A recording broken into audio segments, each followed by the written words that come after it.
Welcome. First of all, I'd like to apologise for the delay. Yeah, sorry, there's not much for me to explain, but we're really sorry for the time we gave and the time that we started. But it was not within my control or our control. But welcome to our meeting, our first meeting. It's going to be regarding the issue that we previously spoke about. With my sister Victoria, where with her experience in Congo, it touched her and she sort of came back and thought about it and thought she would start this program. But during the TV program on Uk-Congo Voice, we did a show regarding youth and culture, where we speak about the youth in diaspora, and it's sort of to try. Our message is basically to get to the youth, to give the message to the youth, to understand our culture, to understand where we come from. And greatly, I met Victoria, who she wasn't too keen on her culture before, or she didn't know much of where she came from. But when she was blessed to go back to Congo and to have that experience, it really touched her. She came back with a different view. And now I believe she appreciates where she comes from. She appreciates her motherland. But then she came back with a sad story. Although she enjoyed the Congo, but she came back with a sad story. And this led to the meeting of today. The meeting of today is basically to encourage all the young people. I know that the mamas and papas, they do a lot already, but it's basically to encourage the young people, the young generation, the generation behind us, to know that we come from somewhere. Although we're born here, but we come from somewhere. And where we come from, those children need help. Those families need help. I mean, like we previously said on the show, that maybe it's not just sending material stuff, but keeping in contact with your motherland is very important, because then you feel connected to your culture, you feel connected to where you come from, and just because of that as well alone, you feel connected to your parents, because some of us, we lose touch to have that connection with our parents, because it's like we don't understand what they want, because they're following the how can I say, the culture, and then we're born in a different environment, with different culture mixed all together, so that we don't really get along. But if we keep that connection with the motherland, we'll be able to understand them properly. I'm gonna let Victoria speak and introduce what she's doing today. And it's basically just, if we just all, it's not just about listening, but it's about understanding and acknowledging where we come from, where our parents come from. So we put our hands together for Victoria. I'll just let her lead us through the rest of our program today. Thank you. Basically, my experience in Congo, we went there for 2 weeks and we liked it, me and my sisters. And the only reason we went there for 2 weeks is because my mum didn't think that we were going to like it or the outcome of it. So basically, we spent our 2 weeks there. We met all kinds of people, all kinds of children, you know, people who were living on the streets. And we, in a slight way, we felt like we was connected with those children, and we felt like, you know, it could be someone in the future if we helped them. And as we came back, you know, it hurt each and one of us. We was really upset every day. We would cry, like literally. It took us a week to like get used to it and to get back to our routine. And we was crying every day, thinking about how we've left people back home. And you know, sometimes we would have food and we was asking like, has everyone eaten today? And then it was just, you know, disturbing us consistently every day, and it was just running in our head. And then it came to my thoughts, and I said, you know what, I need to do something and change people's lives, like not even all of them, but help at least a few but I wouldn't do it on my own. I would do it with everyone else, like all the youth, get all the youths involved. And I started thinking, how am I going to do this? How am I going to contact people? How am I going to get to places? And for me, I never used to bother, I never used to bother thinking about helping people or looking at it as in, I'm lucky to be here. I used to have, everything I wanted to get. Like, I'll throw everything in the air. But, my mum was doing this job.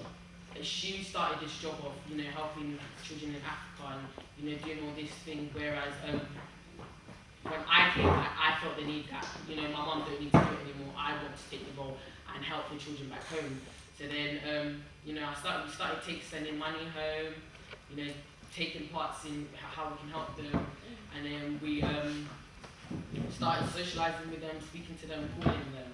And obviously, the main reason why we're here today is for you lot to know and to understand, the difference of how we live here and how they live there, and what they go through and what they experience. So, Jeunes, go through, please. Okay, obviously I've already gone through why we're here, and the Letitia went through why we were here today. And obviously, the next slide shows a couple of pictures, of different children in different areas and different sectors of their poverty and how it's affecting them. And the reason why I chose these pictures, I want you to, look at these pictures and see, what emotion comes through you, and how do you connect with the picture and the people in it. Obviously, we have a young girl on the streets. She's sleeping. There's many different things how why they could be sleeping on the street. There's some that, we've met some people that, they were kicked out of their family homes. They were because they refused to do certain things. They were kicked out of their houses, and they had no choice but to live on the streets, and they had no family, no friends, because they were disowned. Obviously, the hard life. They're going through hard life, and it's hurting them. And as you see, it's only them two. No one knows where their parents are.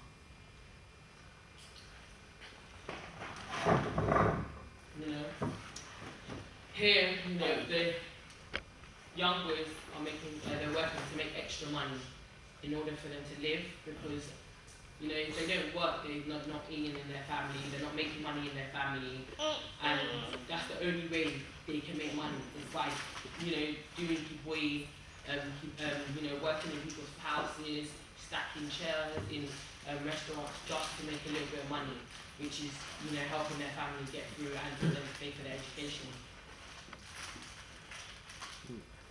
A young girl selling her body for money. This is killing. This, for me, I see it as hard because I've grown up here and I've got everything. I've got everything. My mum, I come from my mum only, and my mum's tried everything to give me and my sisters. And seeing this as a young girl, to sell her body, because it's funny.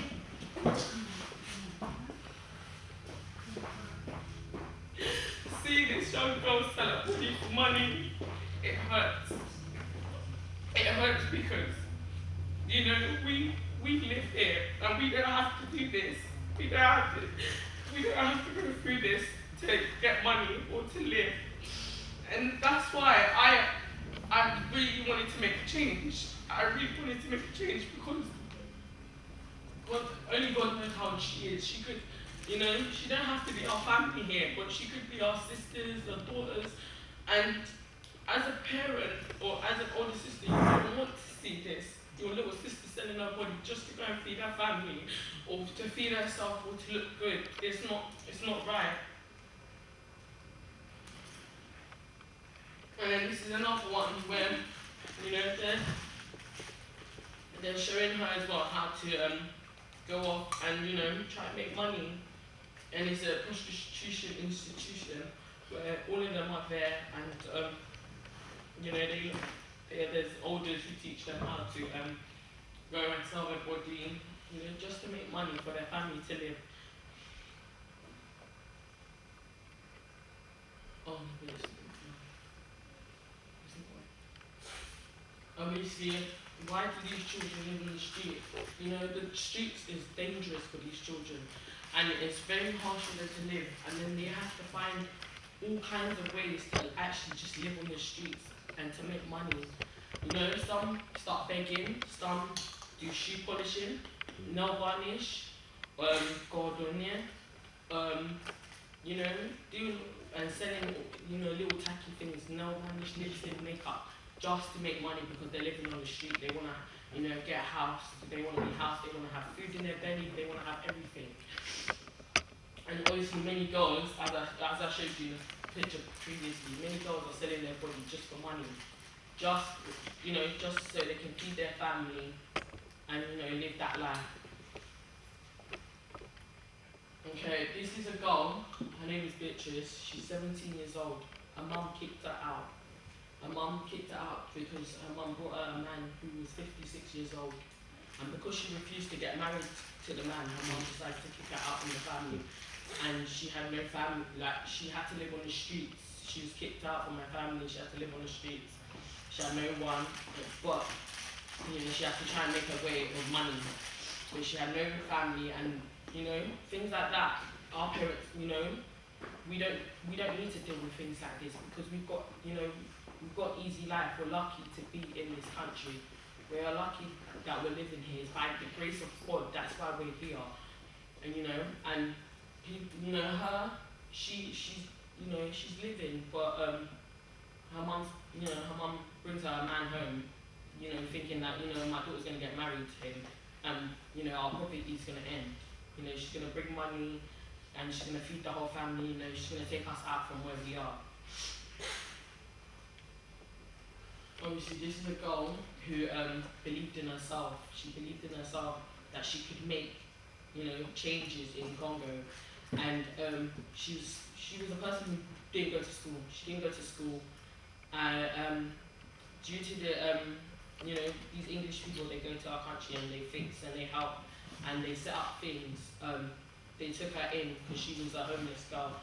And they took her in, they trained her up, and she's become a young leader, where she leads all the young people in Congo, and she talks to them in, like, you know, she'll go into the MPs, where the, you know, the places to talk on behalf of the young people.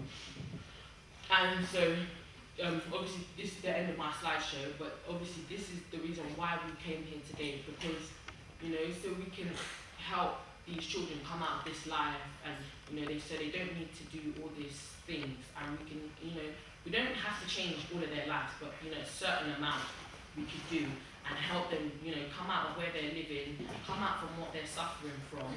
And it's not even, you don't have to donate a lot, it's like £1.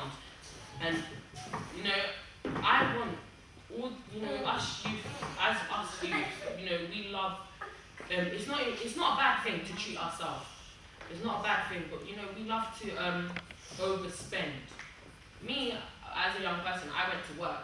You know, I was thinking about, oh, I'm gonna buy this. You know, when my next pay comes, oh, I'm gonna buy this, I'm gonna buy that, I'm gonna buy this bag.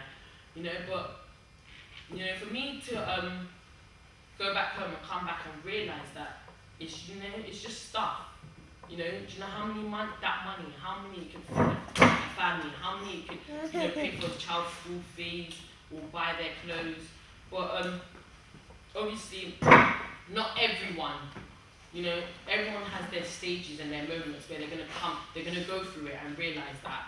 And you know, I pray to God that, you know, He touches everyone, you know, and then they start realizing and go through the same steps I went through to understand, you know, to you know, hopefully you all go back and, you know, visit your country and you see the difference, you know, because it's not how people say it is, and it's not how, you know, they show it on TV. It's not.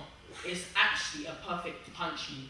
Like, if I had the opportunity, I would go back there and live there, and you know, I'll try and help as much as I can. But as we went back home, we only had a certain amount of money and a certain amount of things that we could do to help the children. We bought a box of books to give to the children to go back to school with and pens. We, so gave them money, to feed themselves, and then recently we just sent money to feed them again. But it's with everything little I'm doing, I'm giving it, and I don't want to do this on my own.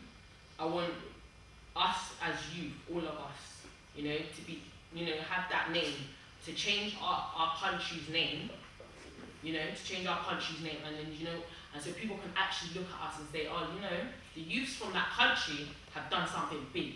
They have changed their country, and, it's looking well, like they're helping the other youths out there. And that's what I came here today, to get across to everyone, and for everyone to see my helping that I prepared for you guys, and for you to, connect to it, and see, to understand why we're here today. But I've come to the end. If you guys have any questions or answers, please, go ahead. If you've got any questions to ask now, you can ask me.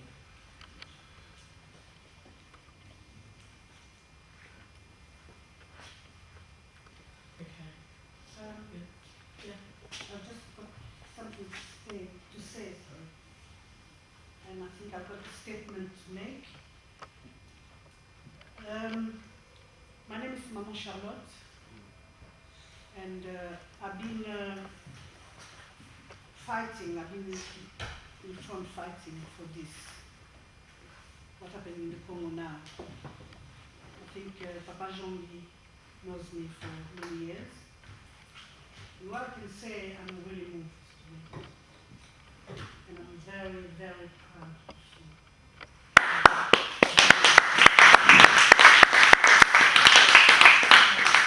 And I always prayed God that God will bring young people like yourself to realize what's happening in your country. And God touched your heart. Today, you're showing us what happened in our country. And I think really all of us here, this is an example we can follow. And if we can help in any way, because my daughter's been running this charity for 5 years, I'm going to give you a business card. You can get in touch with her. If you want to meet her, and she might be able to give you some advice. But please, what I'm going to tell you, you're going to meet a lot of obstacles in your way. Don't do that. Don't give up. Carry on doing what God puts in your heart. Help.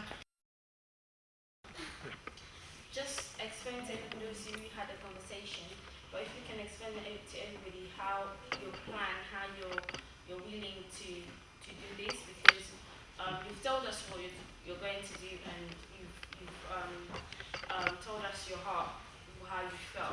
But if you can explain to everybody, maybe not everybody watched the show, or how you're planning to do this, who exactly are you aiming at, or age group, or the categories of people that you're aiming at?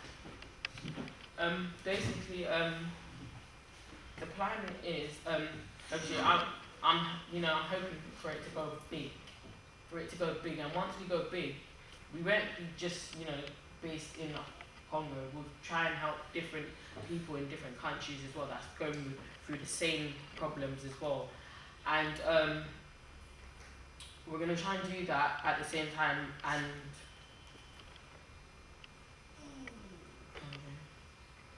how are you going to go about it first? oh yeah. About 3 questions at the same time. How are you going to go about it to actually start? I know you sent some money already, but the fact that you mentioned you're going to be collecting things for people. Yeah. So how are you going to do it? Is it monthly, occasionally?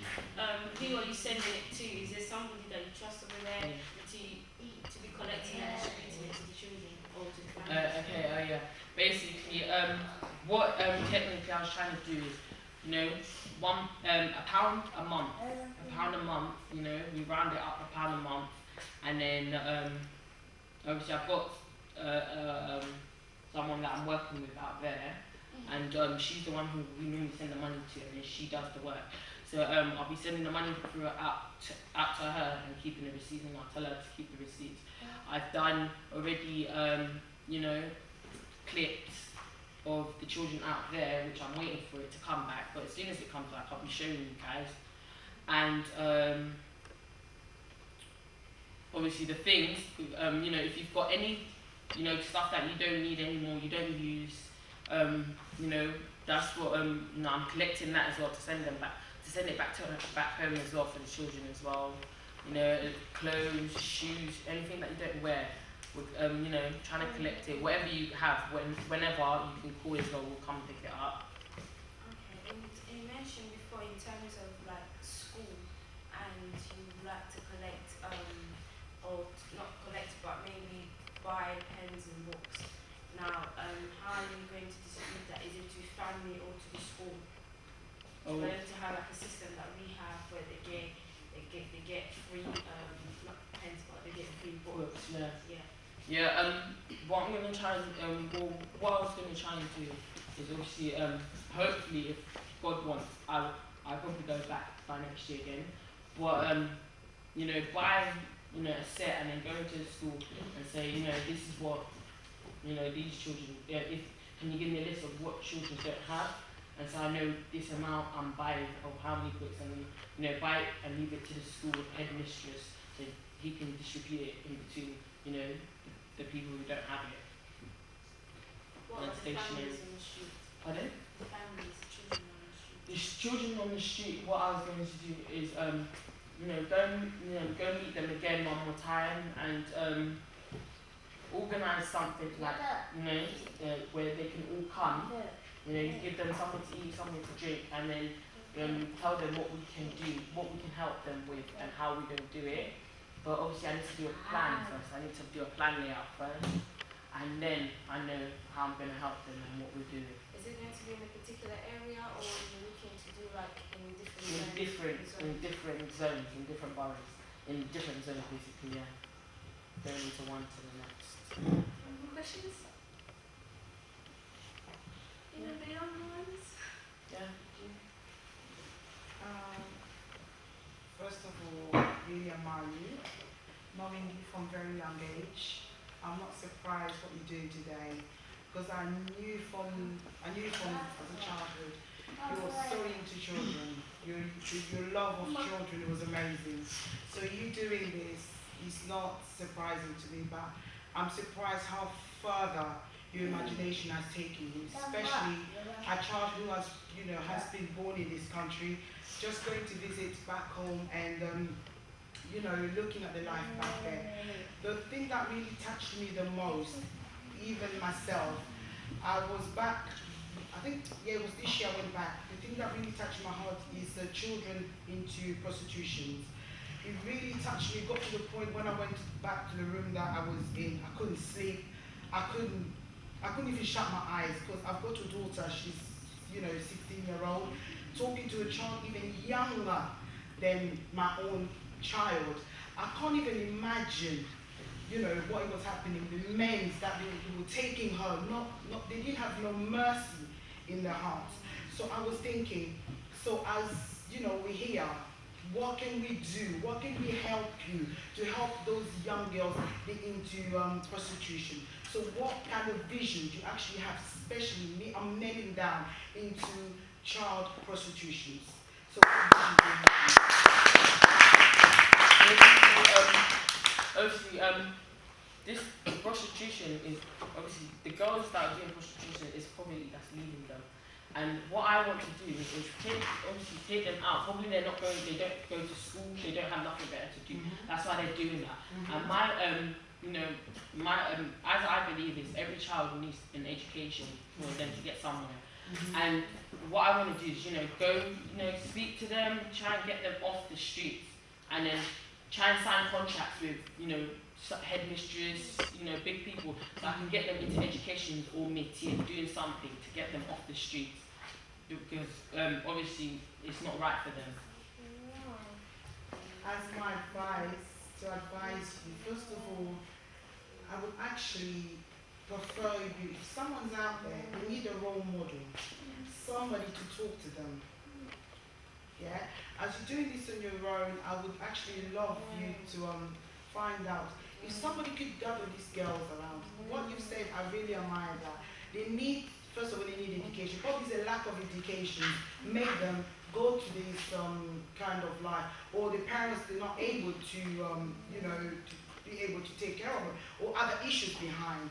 But I would actually prefer somebody out there to have one-to-one with each of them, give them self-esteem about themselves. So is that your next project? Somebody will be out there having even just once a week, you know, meeting up with those girls. I don't know if that's It's just like once therapy. a week. Yes, to get them the self-esteem again, the self-confidence. For them to be able to be liking or being in school, they need somebody to tell them who they really are. So that is my advice to you. I think you should. One person out there, my plan is to go, and obviously, you know, I want to pick the right people to work with, not people who are going to mess me around. I want to work with the right people, and you know, so I know that, you know, if I leave it to them, it won't mess up. They won't let me down, and I know that it won't collapse on me. And that's what I want to do. Then my next plan is when I go back out there, I want to go meet. I want to, you know, meet more people and then try and, you know, relate with that person and see if, you know, this person is very truthful and you know, if I can work with that person and she won't let me down. I would advise you as well, if I don't know how long you're planning to go to next year, next time, if you get that person, give them a training of how, maybe if you can find yourself, before you go, train yourself how to deal with these certain people, and then you're able to pass on that knowledge to the person you're going to leave in charge of. So you train them to be able to do, because this case is very sensitive. Now, if I come, I'm in that situation, I come and you're treating me or looking at me anyhow, it will discourage you to actually continue coming or to listen to you. So because it's a very sensitive case, so you train yourself before you go, and then that knowledge you have received, you pass it on to the person that you want to leave the responsibility to, so that they're able to pass it, you know, to be able to speak to these people correctly, because they need to treat different person will have different case, different situation, they have different emotions to express, so they should be able to express, you know, deal with different person individually, with the individual matters. So that would be my advice. Thank you. Anyone else? You know how you were saying that you need certain type of people to speak to them. Like you can get someone that studies psychology or something like that, because they will know how to approach them. And you also need someone that's been through what they've been through, and someone that's changed, so that they have something to look at, so they know how they can change their own lives. So yeah, I feel like you should try and focus on the people that are going to be there, dealing with the actual people that are going through the problem, as well as sorting out what's happening here. So yeah, I agree with it. Anyone else? Did you ever, when you went to Africa, did you ever speak to people on the streets, to children? We spoke to you know, one of our cousin's friends. His family disowned him because he obviously he had their family didn't have no money, but he took his mum's jewelries and sold it just to make money, and his mum disowned him and left him, you know, kicked him out of the house, and he had nowhere to go. And then there was someone else who, you know, she wanted to be known, she wanted to have money, and she went and touched Kisi, and then the result was she turned mad. You know, so they were on the streets completely every time. Anyone else? I think we've come to an end. Thank you everybody for coming in. I've really seen how it was very touching. We've seen Victoria actually shed her tears. I just came back from Congo as well. I went for almost 5 weeks. and what she's saying is true. What she's saying is actually true, because there's even some youth that want to go to school, but they can't go to school. And there's been cases where a mother has had 4 children, 5 children, and she's only able to send the first one or the first 2, and the rest of them have to be at home. And for you, the youth, that you've got this opportunity to go to school. Your parents don't have to pay for nothing until you're up to college. All they have to pay for is pen and trouble. That's nothing compared to what parents are going through in Congo. So just consider, take this opportunity, take this what you've heard today, consider, see yourself. You have to feel blessed to be born here. You have to feel blessed to actually grow up here, to have all this opportunity. I'm not gonna say I'm so innocent. I never. I've you know, when I was supposed to get to college. Say it, minute. I've never found no lessons, but usually when you got to college, it was like, oh, do I have to get up? But not thinking the consequences, you know, I might face it later, or even there's some children, they wake up automatically, 5 o'clock, everybody's up. I was thinking, when I was in Congo, it was like, oh my God. When everybody wakes up, I've got a nephew who's so troublesome. When he wakes up, the whole house wakes up. Or you, help me, help.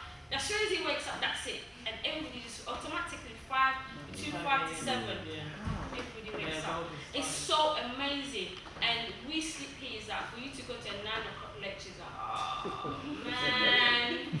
But, you know, I'm going to give you a little experience of me. When I was in secondary school, I loved school. I was attending every year, but I went through like family issues, and I became very lazy to study. I passed secondary school, obviously, but in my college time, I just thought, you know what, I'm not going to let things get to me. I worked hard, but what I didn't realize is I messed up with my GCSE, and now I just graduated. I wanted to have a PGCE, I don't know if you know, it's a qualification for teaching, and I graduated in university, but I have to go back to college to actually redo my maths GCSE. It's embarrassing. It's like, I've gone to that level, I've already gone up, now I have to take a step back. I mean, you just have to take, you know, work hard. It's only for your future. You work hard, it's only for your future. It's not for your mom. Now, if your mom is telling you to wake up, it's not for her. She already gone past that. But it's your future. Education is very important. I tell my siblings that even if you stop at college, it's fine. You don't have to go to university. Nobody's forced you to go to university, but at least get up to college. At least work hard up to college, because everywhere you go, they'll ask you for your qualification. They will consider your qualification from GCSE to college. You know, after college, you can do apprenticeship, you can do training, and become somebody. But just work hard. Do not think, oh, I don't have to go to school. There's loads of children that wish they were in your shoe, they were in your place, they were in your home. They wish that they can be at school working. You know, like Victoria said, some of them selling whatever just to get milk fund. I don't know, less than £1. Yeah, it's nothing. We take pennies and we throw on the floor when they give us change from the shop. You come out the shop and you throw on the floor, you only vision or however, but over there is very, very important. It's very, very important. So I'm not picking on you. I've been through stuff as well. I love school, but I've been lazy for my school years. I've been through some stuff as well. But think of those who are in Congo. Think of not just Congo, in Africa. When I went there, I got offered a job. Yeah, I got offered a job. Money's in Congo. I mean, you don't have to do it now, but as you're growing up, you think of, okay, what can I do in my country? Exactly. When you're working in Congo, you don't get taxed. If you're supposed to get paid $1,000 a month, that's what you get. On top of that, you may have a house, you may have a car. On top of that, you get premium. That will double your normal wages.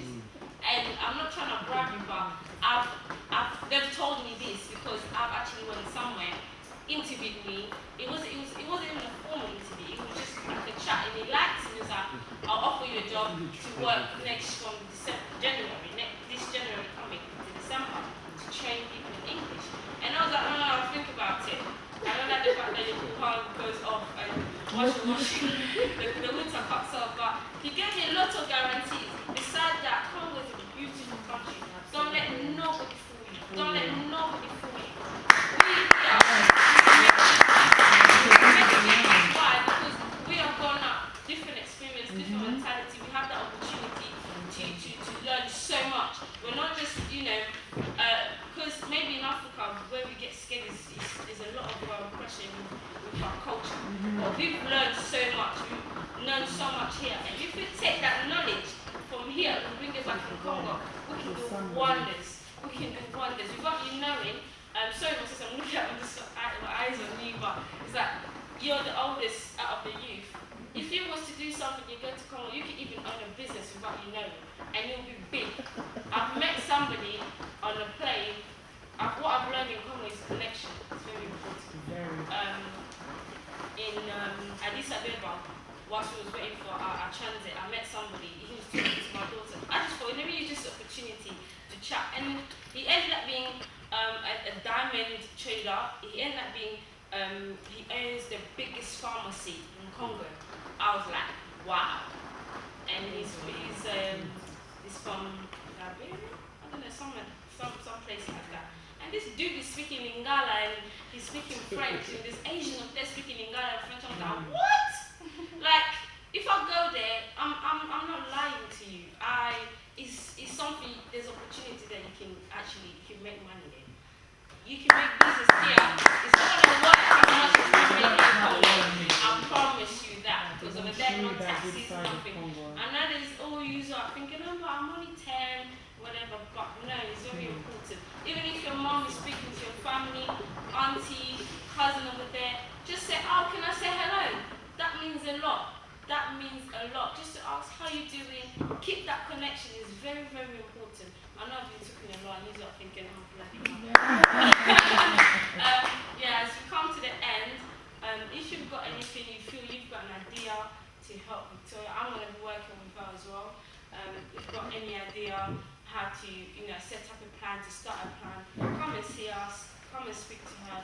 We're here, we're welcoming any ideas, any suggestions. So don't feel like, oh, they've been there, they're better higher than us. No, we're all on the same level, we're all starting together.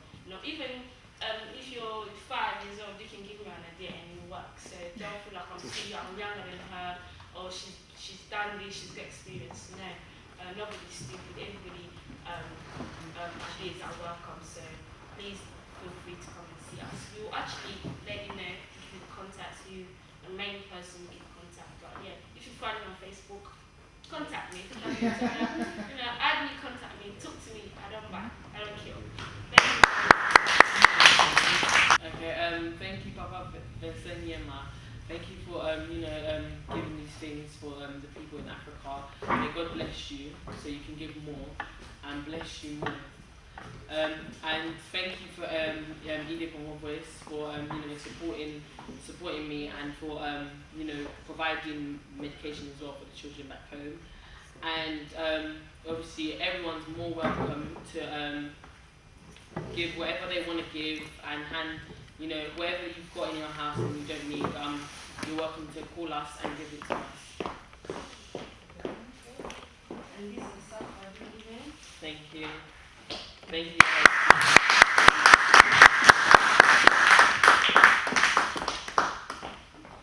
Okay, and guys, and please do trust in me because these staff will get to Africa. It's not a scam, it's not a game. I'm being serious. I'm trying to change our country. And thank you, Letitia, for bringing this stuff.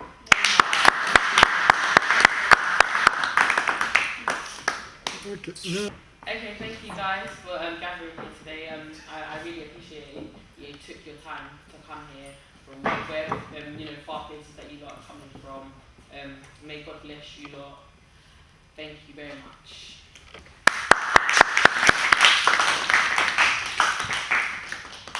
Refreshments will be provided at the end.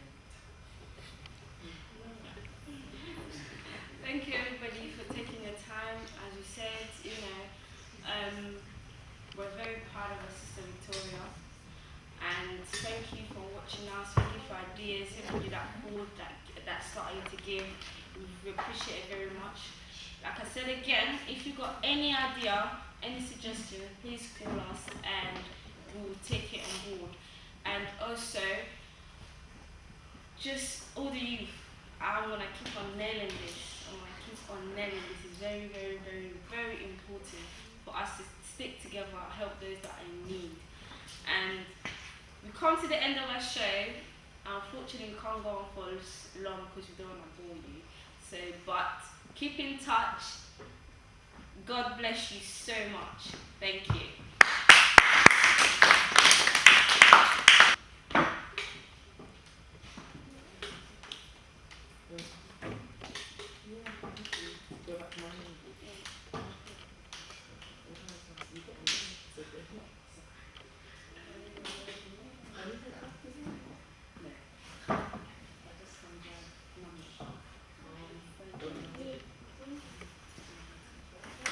Troy. Okay, yeah, just thought to come back and speak to you guys again. I've been speaking in English, and I know that there's some people that don't even speak English, so I would like to excuse myself for that first. But I want to try. Now, make a little lingua, j'espère que vous comprenez. Mais message que la maman il faut encourager les jeunes, pour même pas pour ça, mais pour qu'ils savent Congo. Donc c'est vraiment ceux qui osent passer l'image à ma langue, et puis pas pour forcer, mais pour encourager moi, même peut-être pas dans le moment où ils osent le mais un jour il y a organisé pour aider les familles. J'espère aussi que vous avez comme pour la maman mais nous avons une jeune fille ou à ça la moins échange. Ce qui est pas pour aider équipé pour aider mon cause à moi na c'est une aux à la cas mon cause du point sur la famille. Donc ma maman va papa va encourager ba la mingi pour ba kanisa ba ba tikali na.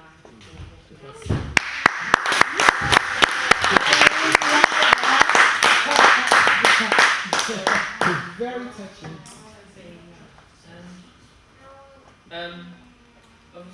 Obviously not. There was nothing about Mama.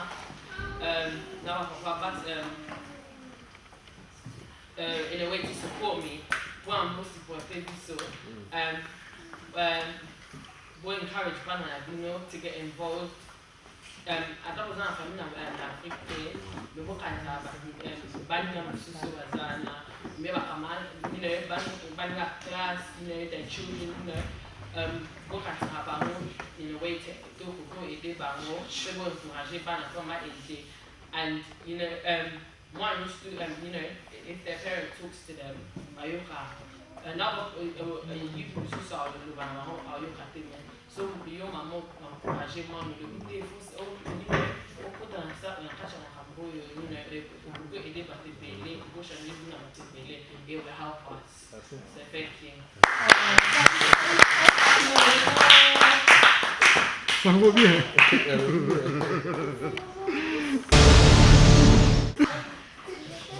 Non, Charlotte. Ezali si c'est le robot, ça n'a tenga na sima awa. Touti na meeting ya mwana na biso Victoria. A autre que pesa biso. To moni intervention ezali vraiment touchante. Et c'est pas ici batu nyonso pona vraiment na libanda ya makambo nyonso olobini. Ah papa, na sepeli mingi penza. Oui, parfois quand on sambela na nzambe que likambo moko esalema prière ngezala toujours que ceux qui ba jeune bakoki nzambe ko toucher mitema na bango baye bane bandeko bango baza komona pasi na Congo mais makamona sali lelo na wiko ba que prière ya nzambe ekokami et puis là on aza ko benga ba mama nyonso bamama nyonso baede mwana biso Victoria baede bapesa bapousse bana batindika bana na nzela wana. Et bon point na message nanu na ba autorité ya mboka nde tomoni awa ke bana bazako se prostituer bana baza kozala forcé na babiloko travaux manuels et tout message nini okozala nango ya mokuse mpona bana oyebi papa déjà mboka esi ebebi tomoni ke bato ya gouvernement bazosala eloko soki biso moko oyokasi mboka oyo ya poto nana abongisi yango bato kaka baindividu a lokola yo na ngai soki otangi histoire ya Angleterre mais ezalaki mawa tro ezali kaka bato bango moko balamuki un jour balobi non continue boye te biso moko tosala mosala soki gouvernement akoki te biso moko tosala pourquoi mwana biso Victoria azwi le devant abanda eloko oyo parce que nzambe atindi biso na mokili oyo po vivre les uns pour les autres ekomami na kati ya bible tozokende l'église oyebi loba nzambe donc toza il faut tiango mpe en pratique donc esengeli ke biso en tant que bamama topousse bana na biso na nzela wana moi j'ai l'exemple yo moko oyebi yango nayebi maloba na yo esi eyokani bapriere na yo na nde tosololaka releve bandiko ya félicitation na mosala osali mais lokola olobaki tato na émission na biso mosusu tolemba te tocontinue merci ma Charlotte en tout cas mbote mingi esengo mingi ya komona yo awa soki okoki kopesa nano mbote na public na bana ya Uk-Congo voice et puis toyoka liloba nini oza nango mpona journal eno mbote mingi na bainyoso baa na émission oyo en tout cas nazali awa mpona koencourage na koloba mwana na nga ondi aza mpena mwana na biso initiative oyo azwi en tout cas etouche mingi ngai ndenge nayokaki yango liboso nakolanda liboso na olive yango wana babaki na meeting ya liboso il faut mpena na participe na pese mwa oyo nga mpe na pousse lisusu akende mpena liboso eloko mpena yango ebongo mpona bapapa lokola yo bazali na ndako bamonani te lelo olobi na bango nini mpona bapapa oyo batikali na ndako antuka nalobi na bango next meeting basala tu bazala bapesa mpe mwa eloko na bango soki bakoka encourage mpe mpe bakoka aide antuka mpo mwana eloko ya mwana azwi eza pene eloko mwa makasi mpona biso merci mingi na biso na Uk-Congo voice touti kolanda mwana na biso osali baintervention ya kitoko mpona yo sikoyo mpona message na libanda na bamama lokola yo baza na libanda olobi nini balobi kaka eloko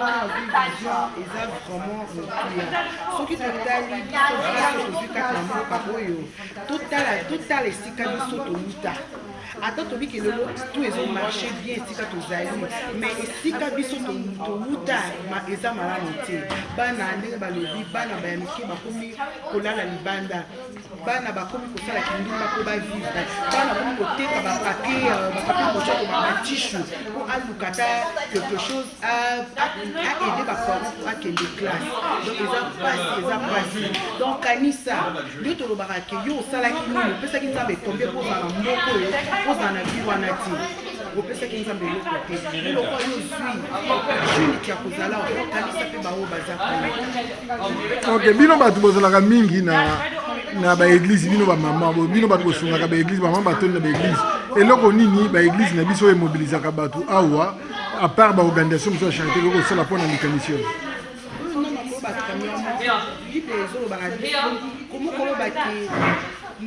nalingaka nzambe nalingi nzambe me olingi moto oyo oyo aza pembeni na yo te na sens ke olingi nzambe me motu moko boye balobi na yo ke azosouffrir azolala libanda azangi lipa oboyi kosunga ye me oye nanu mbangu na soutenir église wana nanu toza nanu esika bamama toza ebei na kati église so tobi le fiske po toyaboye motu nyonso to na mboka oyo leta azopesa ye eloko azopesa ye mbongo tolongolaka ta mwa eloko moko boye tokende topesaka mpona bana wana nzambe akopambola biso nzambe akobosana biso te We saw the program and we were looking at the youth thing and everything, and it really touched our hearts of how Victoria, she was explaining how life is in Africa, and it's really painful. I like when I'm older, I want to be like Victoria and help people when they're in poverty and they're poor, they have no food. So that's like that's what I'm concentrating on for life at the moment. Well, Joanna, what about you? What do you have learned about this? I've learned that in order to see change happen, we have to start ourselves. We can't just expect change to be there. We have to stand up and do something. And I'm really proud that all of us have come today to like come up with ideas and like thoughts to make a difference in Congo. And hopefully the whole like plans that we've come up with is going to work, and that we will make change in Congo. Thank you.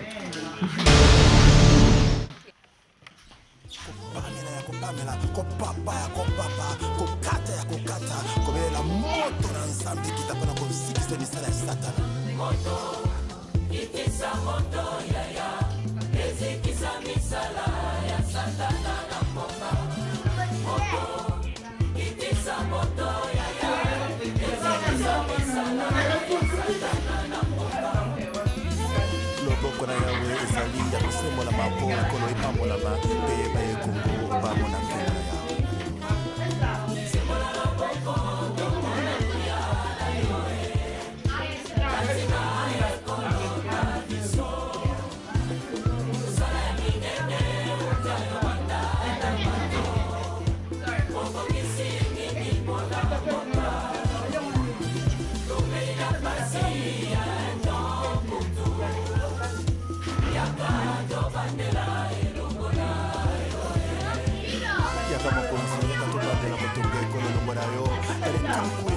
Somi ya Kongo batelemi mpona koyamba lipambo libutu na yo.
Bye, Mama.